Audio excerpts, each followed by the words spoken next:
जय माता दी। सबसे पहले आपको और आपके परिवार को नवरात्रा की हार्दिक शुभकामनाएं।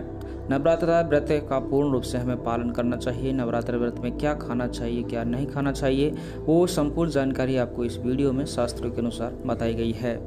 जानकारी देने से पहले मैं आपसे एक निवेदन जरूर करता हूँ, कमेंट बॉक्स को खाली ना छोड़ें। कमेंट बॉक्स में जय माता दी जरूर लिखें। माता की कृपा से आपकी सभी मनोकामनाएं पूर्ण होंगी और आपकी नवरात्रा व्रत पूर्ण हो। आपको सारी जानकारी बड़े विस्तार से दी जाएगी, इसलिए बड़े ध्यान से सुने और व्रत के नियमों का पालन हमें जरूर करना चाहिए। व्रत चाहे किसी भी प्रकार का हो, उससे जुड़े नियमों का पालन करना अति आवश्यक माना जाता है, क्योंकि जो मन के मुताबिक किया जाए वो संघर्ष नहीं कहलाता है। और कहा जाता है कि मनोकामनाओं को पूरा करने के लिए हमें थोड़ा सा संघर्ष यानी कि तपस्या तो करनी ही पड़ती है। इसलिए ऐसी मान्यता है कि व्रत को पूर्ण विधि विधान से किया जाना चाहिए, तब आपको व्रत का पूर्ण फल मिलता है, आपकी सभी मनोकामनाएं पूर्ण हो जाती हैं। यदि हम नवरात्र व्रत की बात करें तो नवरात्रा जो व्रत को लेकर जो बातें बताई गई हैं वो हम आपको विस्तार से समझा रहे हैं। सबसे पहले है यानी कि विटामिन युक्त आपको आहार करना चाहिए। विटामिन युक्त आहार में कौन कौन सी जो सामग्री है, खाने योग्य जो वस्तुएं हैं वो कौन कौन सी आती हैं, उनके बारे में जान लेते हैं। विटामिन युक्त फल आपको स्वस्थ और दिन भर एनर्जेटिक रखेंगे, यानी कि हम नवरात्रा में फल आराम से ग्रहण कर सकते हैं। इस दौरान कम से कम एक बार फल का सेवन जरूर करें। आप नवरात्रि व्रत में सेब है, केला है, चीकू है, पपीता है, तरबूज है और मीठे अंगूर है जो आराम से खा सकते हैं। इनके खाने से आपका जो व्रत है वो बिल्कुल भी नहीं टूटता है, जबकि परिपक्व होता है और माता भी प्रसन्न होती है। आप चाहें तो ताज़ा फलों का जूस भी पी सकते हैं।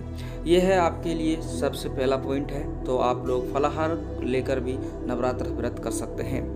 दूसरा है कि आप लोग इसमें यदि वैसे अधिकांश देखा जाता है कि कुछ लोग एक समय भोजन कर भी ये नवरात्र व्रत रखते हैं और उसमें आटा भोजन के रूप में लेते हैं। तो हालांकि शास्त्र इसकी मान्यता नहीं देते हैं, लेकिन फिर भी आपकी उद्देश्य और मर्जी है, आप लोग जो खाना चाहें, लेकिन आपको वही बताया जाएगा यहाँ पर जो शास्त्रों में कहा गया है।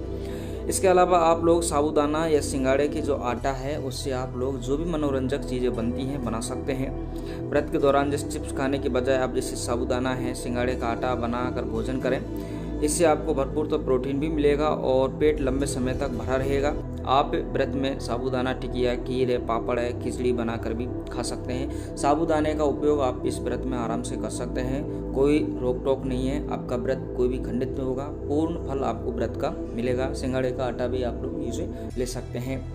तो ये जानकारी है। इसके अलावा हम और बातें कर लेते हैं कि और क्या क्या हम खा सकते हैं इसमें। इस व्रत की यदि हम बात करें नवरात्रि व्रत की, तो हम इसमें दही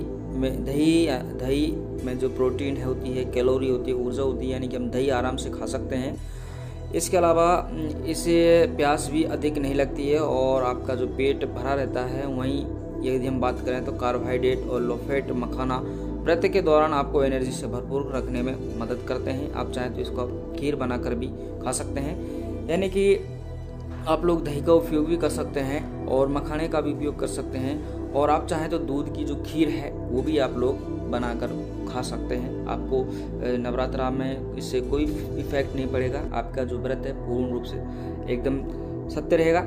इसके अलावा हम बात कर लेते हैं आलू की। तो आप लोग आलू भी इस नवरात्रा में आराम से खा सकते हैं। आलू में जैसे कि आलू में सबसे ज़्यादा आयरन होता है और 70% पानी भी होता है, कैल्शियम, फास्फोरस, पोटेशियम। इसमें बीटा कैरोटीन होती है, आयरन, विटामिन बी और सी जैसे पोषक तत्व भी पाए जाते हैं, जो आपके पोषक तत्वों की कमी है उनको पूर्ति करेंगे। इसलिए आप जो आपकी सेहत है उस पर कोई फर्क नहीं पड़ेगा और आपका नवरात्र व्रत भी पूर्ण हो जाएगा। तो आपको जो बताया जा रहा है वो आप आराम से खा सकते हैं। फल फ्रूट आप खा सकते हैं, आलू आप खा सकते हैं, इसके अलावा दही और मखाना आप लोग खा सकते हैं, दूध आप पी सकते हैं। तो ये सारी जानकारी है और जो नवरात्रा की है। इसके अलावा हम यदि ये बात करते हैं कि क्या नहीं खा सकते, तो ध्यान रखना सभी बताते हैं। प्याज और लहसुन का प्रयोग तो आप पूरी तरह ये धर्मशास्त्रों में ये भी आप देख सकते हैं। वैसे तो लहसुन सेहत के लिए फायदेमंद होता है, लेकिन हिंदू धर्म के अनुसार यदि हम बात करें, अपने धर्म और शास्त्रों के अनुसार यदि हम बात करें, तो नवरात्रि के दिन प्याज और लहसुन का सेवन तो बिल्कुल भी नहीं किया जाता, पूर्णतः वर्जित रहता है।